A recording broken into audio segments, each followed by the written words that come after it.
Ladies and gentlemen, let me tell you something that took me years to fully understand. Your power lies not in what happens to you, but in how you respond. And the key to that power, it starts with 4 simple but life-changing controls: your mouth, your mind, your mood, and your money. That might sound like a simple idea, but let's really pause on it. Think about it. Every sentence you speak is a seed. And seeds, once planted, don't just vanish, they grow. They take root in your mind, in your environment, in the hearts of the people around you. Whether we realize it or not, we are constantly building our reality with the words we choose, one sentence at a time. Some people speak themselves into stress, failure, fear, or even sickness.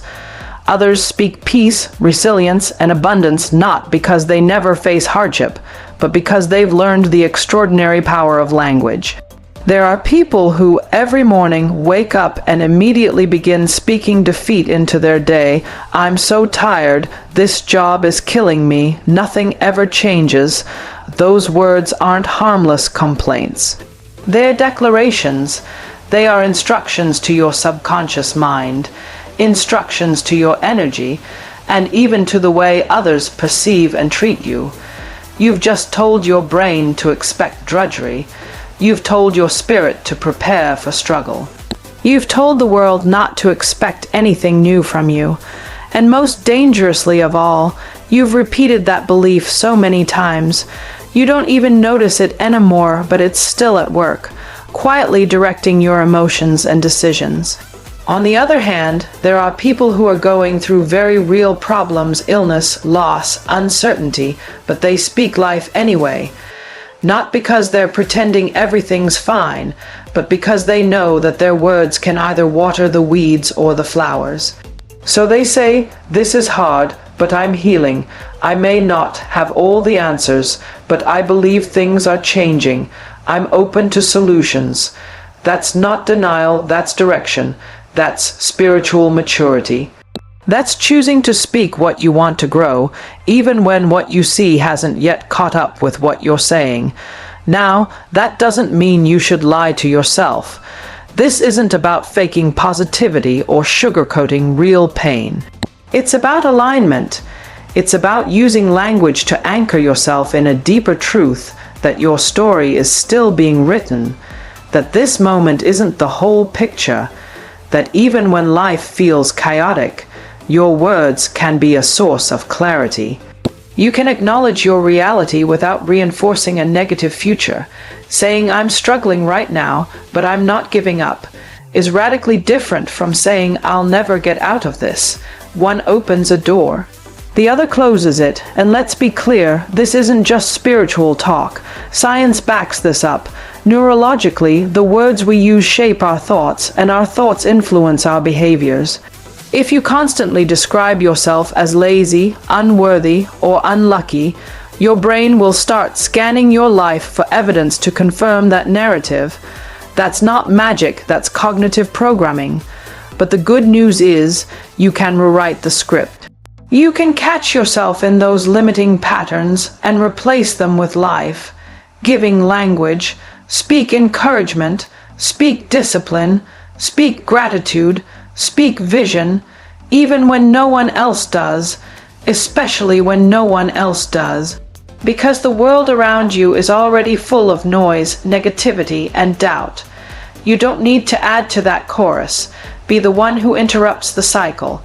Be the one who speaks possibility into places where people have given up. Be the one who speaks life and watches life grow.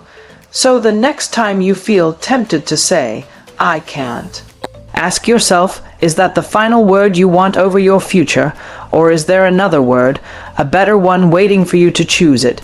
Because once you do, once you speak it, you plant something powerful, something sacred, something alive, and that's how your words begin to shape your world. It's a simple sentence, but it holds the weight of your entire inner world. Every action you take, every emotion you feel, every decision you make, it all begins in the mind. Your thoughts are not just passing clouds, they are the architects of your reality. If you don't take the time to examine them, shape them, and direct them, They will take control of you in ways you may not even recognize. You may think you're choosing your life, but if your thoughts are on autopilot filled with fear, comparison, self-doubt, or negativity, then it's not really you who's choosing at all. It's the untrained mind running the show. We live in a world that constantly tries to fill our minds for us with media, opinions, expectations, fear-based narratives, and distractions. From the moment you wake up, the noise begins. You check your phone, and suddenly your mind is flooded with images of people who seem happier, richer, more accomplished. You see headlines that provoke anxiety, feed division, and magnify uncertainty. Without even realizing it, you've handed over your mental space to forces that do not care about your peace. And if you do not consciously take that space back, you'll begin to think the thoughts that were handed to you instead of the thoughts that are true to you. That's why mental mastery is not optional, it's essential. You must learn to become the observer of your mind, not just the reactor to it. The mind is brilliant, but it's also a trickster. It will offer you every worst-case scenario and disguise it as preparation. It will repeat old wounds and make them feel like present truths. It will take one mistake and use it to rewrite your entire identity. And if you don't pause, if you don't interrogate those thoughts, you'll start to believe that voice in your head knows who you are. But here's the truth. You are not your thoughts. You are the thinker. You are the awareness behind them. And once you realize that, you can choose which thoughts deserve your attention and which ones don't. Mastering your thoughts doesn't mean never having a negative one. It means not letting those thoughts take root and grow wild. It means noticing when your mind is spinning stories that lead to fear, regret, or shame and gently redirecting it. It's like training a wild horse. It takes time, patience, and consistency. You guide it not with force but with intention. You replace "I can't do this" with "this is hard, but I'm learning." You shift "I always mess up" into "I made a mistake, but I'm still worthy." These are not just affirmations, they are acts of mental discipline, and over time your inner dialogue begins to change, not just in tone but in truth. There is no outer freedom without inner freedom. You can have all the success in the world, wealth, recognition, opportunity, but if your thoughts are rooted in fear or insecurity, you will never feel peace. You'll keep chasing more, hoping the next achievement will silence that inner critic. But no amount of external validation can heal a mind that has not been mastered. On the other hand, when you learn to direct your thoughts, when you take ownership of what you dwell on, what you entertain, and what you believe, you become unshakable. Life can still bring challenges, but your mind won't turn those challenges into chaos. So ask yourself, when a thought enters your mind, do you run with it, or do you question it? Do you allow your imagination to spiral into fear, or do you bring it back to truth? Do you feed thoughts that empower you, or ones that exhaust you? This is the quiet, lifelong work of self-leadership.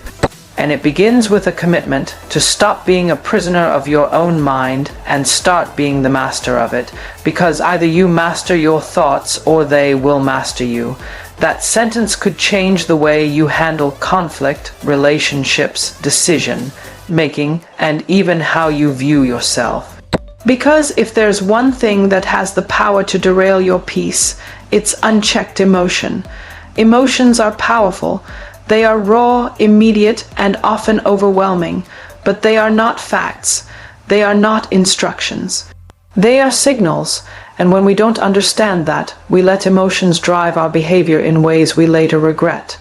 The truth is, emotions are valid, every single one of them. Anger, sadness, fear, jealousy, even joy. But just because they're valid doesn't mean they should be in control. When something upsets you, a harsh comment, a betrayal, a disappointment, your emotional response comes first. That's human.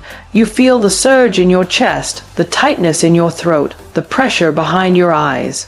You may want to lash out, shut down, or run. That's your body's way of protecting you. But that reaction, as intense as it may be, is just a moment. It is not a final truth. And this is the critical difference between reacting and responding. Reacting is automatic. It's impulsive. It's driven by the immediate feeling without giving space for reflection. Responding, on the other hand, takes a pause. It creates a moment between the emotion and the action, a moment where you can ask yourself, is this how I want to show up? Is this who I want to be right now? So many people live in emotional reactivity. Someone disrespects them, and they fire back with double the heat. Someone disappoints them, and they build a wall of silence and withdrawal. They let temporary emotions dictate long-term outcomes. But emotional maturity, the kind that brings peace and growth, means you learn to feel without being ruled by the feeling. It's okay to be angry. It's okay to feel hurt, but you don't have to act from that place. You can let the emotion inform you without letting it control you. That takes self-awareness. It takes a willingness to pause and sit with discomfort. It takes the courage to be quiet in moments when you want to explode. It takes the humility to say, let me process this before I respond. That's not weakness, that's wisdom. There is so much strength in stillness. There is so much power in choosing your response instead of handing it over to the chaos of the moment. It also helps to remember that emotions are temporary. No matter how intense they feel, they pass, they rise, peak, and fall like waves. But when we react in the middle of the wave, we often make choices we can't undo. We say things we don't mean. We break things that take years to rebuild. And afterward, when the emotion has passed, we're left with the damage we did while we were caught in the storm. That's why the pause is everything. The pause is where self-control lives. The pause is where growth begins. The pause is where you become the person you're proud of, not just the person who survives the moment. This doesn't mean suppress your emotions or pretend to be fine when you're not.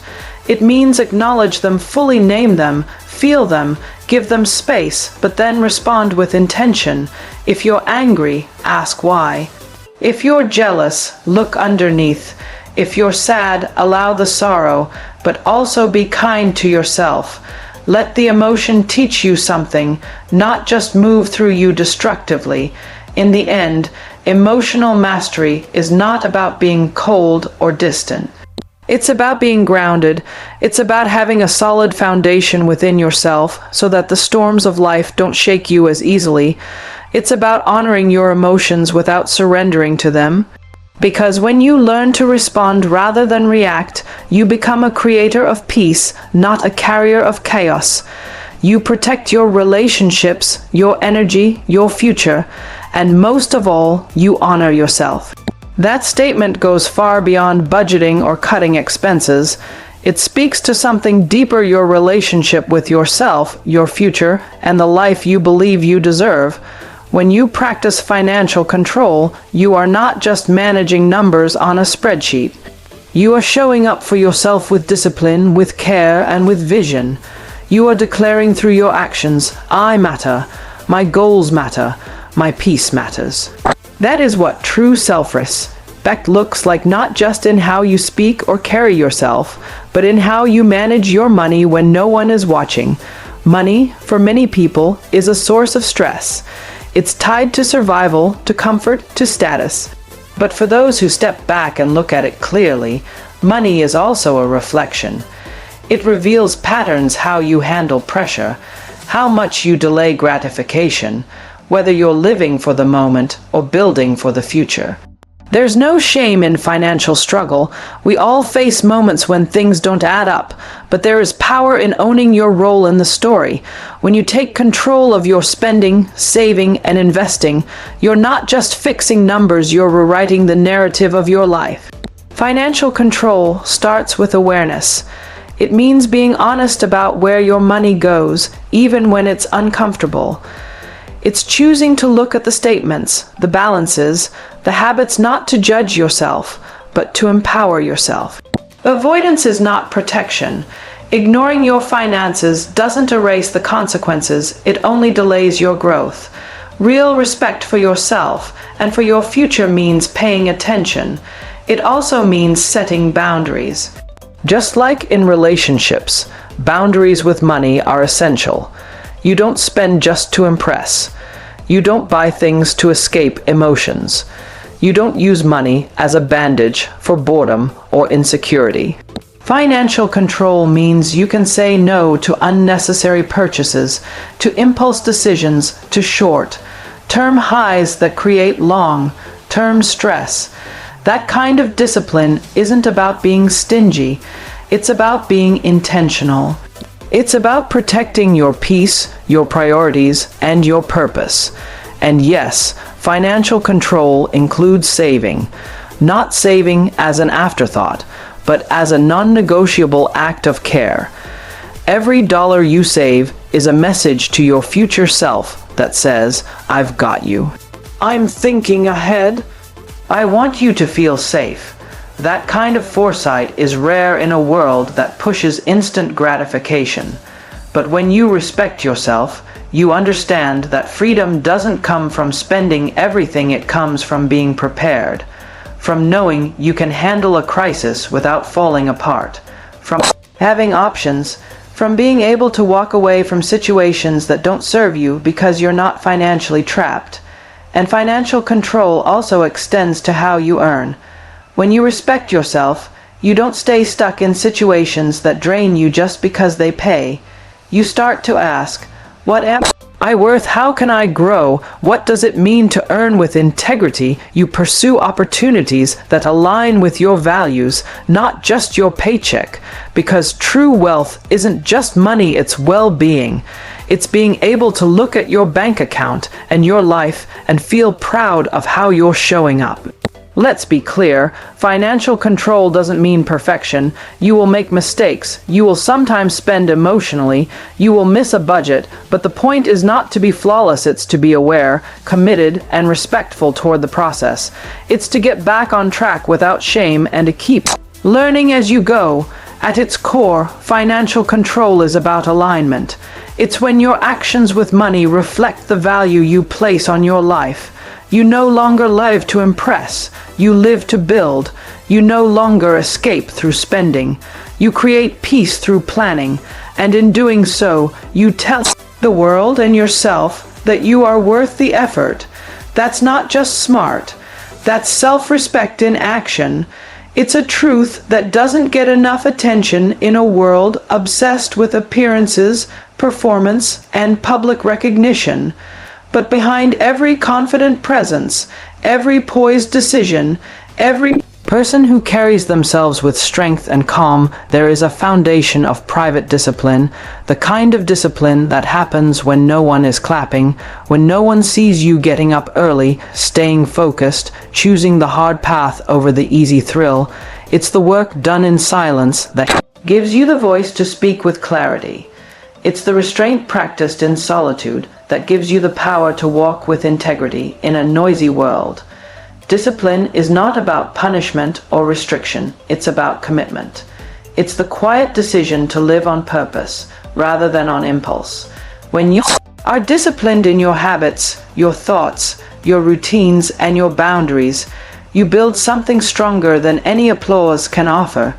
You build trust with yourself, and that self-trust, that consistency behind closed doors, is what shapes your character.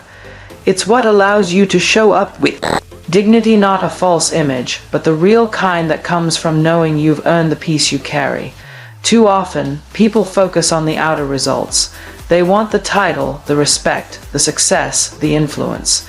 But what they don't always realize is that public dignity is a reflection of private discipline. You cannot fake the work. You might get away with surface-level charm for a while, but eventually life will test you. And when it does, only those who have built themselves in the quiet hours will stand strong. Because dignity is not about pretending to have it all together. It's about having the inner structure to weather the storms without losing your values, your temper, or your center. Think about a musician who plays beautifully in front of thousands. What you see is a moment. What you don't see are the countless hours of practice, the repetition, the frustration, the time they kept going when no one believed in them. That's private discipline. Or think about a leader who speaks with grace under pressure, who doesn't crumble when criticized, who holds their ground with humility. That composure wasn't born on a stage. It was built in reflection, in solitude, through years of learning and unlearning. That's what gives them dignity, not performance, but preparation. Even in your own life, look closely and you'll see it. The times you felt most proud of yourself weren't when someone handed you a compliment. It was when you knew, deep down, that you had done the right thing, that you had followed through, that you had told the truth, held your boundary, honored your word. Those private choices shape your public identity, not just how others see you, but how you carry yourself through the world. And this doesn't mean you have to be perfect. Discipline isn't perfection, it's persistence. It's doing the best you can consistently, even when no one else notices. It's getting up again after you fall. It's choosing to show up even when it's hard. That's the kind of inner work that leads to outer calm. That's the kind of private effort that manifests as public grace. So if you want to walk with dignity, if you want to be respected not just for what you do, but for who you are, begin in the quiet. Build your routines, guard your time, speak kindly to yourself. Follow through on the promises you make when no one else is around, because that's where real transformation happens. That's where confidence is born.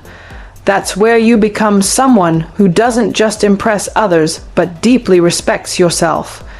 In the end, people may see your dignity, but only you will know how much discipline it took to earn it.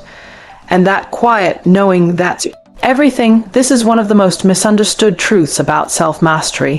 When people hear the word control, many immediately associate it with something rigid, oppressive, or even unnatural, as if being in control means denying yourself joy, stifling emotion, or pretending not to feel.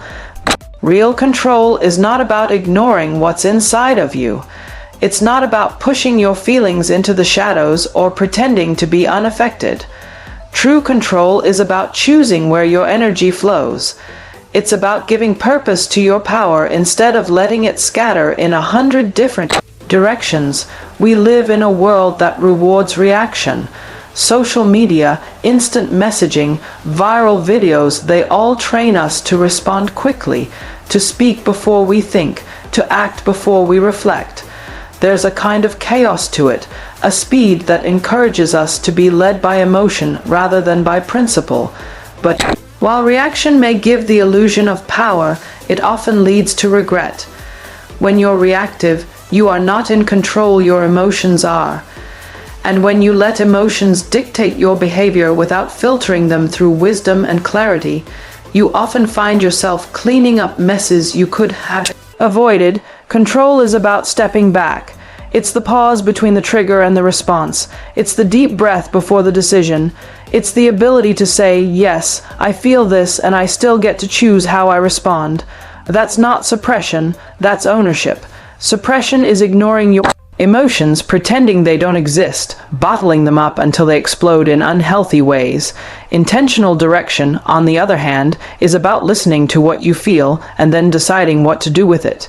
It's saying, this anger is valid, but I won't let it poison my words. Or this fear is real, but I won't let it make my choices for me. That's power, that's control. And this applies to more than just emotions.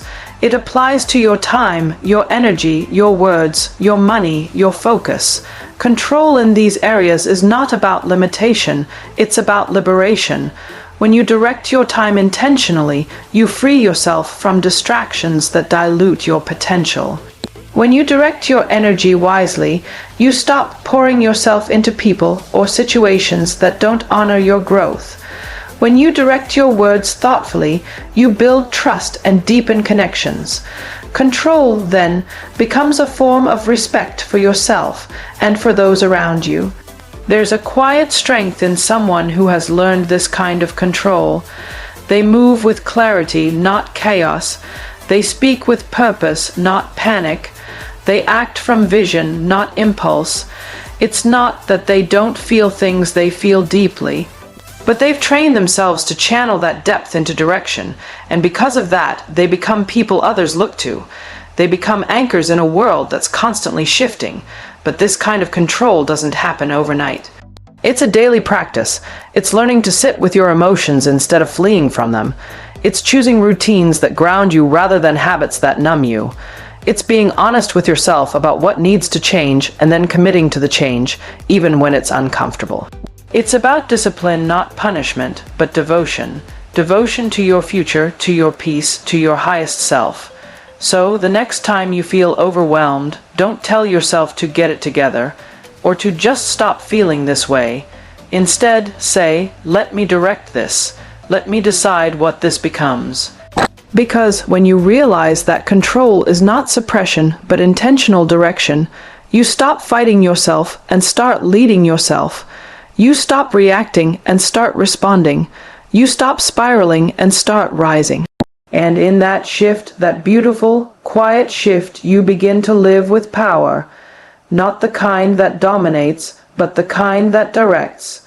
Not the kind that hides emotion, but the kind that harnesses it. And that is the kind of control that changes everything.